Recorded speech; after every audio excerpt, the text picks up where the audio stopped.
One of the toughest questions that I have faced right now that I don't have the exact answer for is inflation going to rise or fall? What do you think? Well, first let's define inflation. Monetary inflation is when money supply growth outpaces economic growth. Cost push inflation is when the price of raw materials rise and that increases the costs for businesses.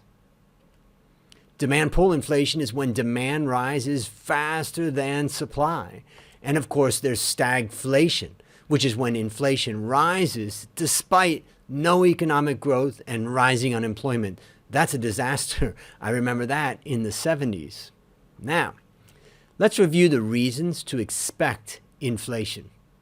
First, companies going out of business reduces the supply of products and services, driving up prices. Second, companies cut production, reducing supply, causing product shortages, and that pushes up prices. I know we've seen product shortages in many countries because of the current situation. Next is the increased supply of money means too much money chasing after too few goods. That's the classic definition of inflation.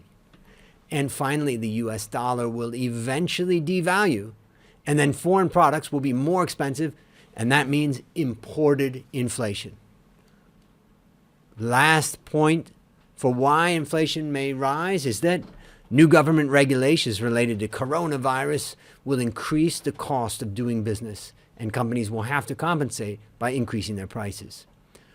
Okay, so what do you think? Think it's going to rise? Or let's look at the reasons why we may expect deflation. Well, the first one is related to the government. The U.S. government spends about 10% of its budget on interest. If it allows inflation to rise, then the interest rate's going to rise, and this is going to cause the government's cost of interest to explode, leaving less money for social programs, and that can put a lot of pressure on the government.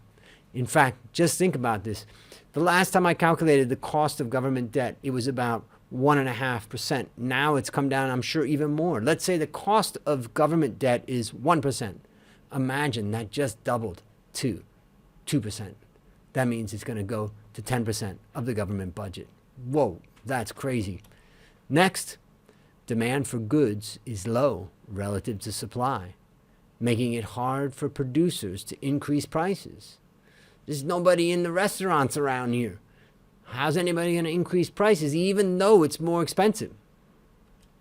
The collapse of energy prices means lower costs for companies.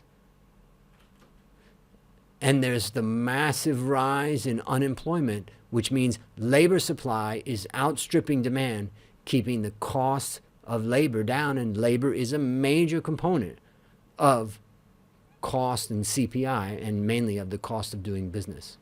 So let me ask you, I've reviewed inflation and deflation. What do you think? Leave your comments below.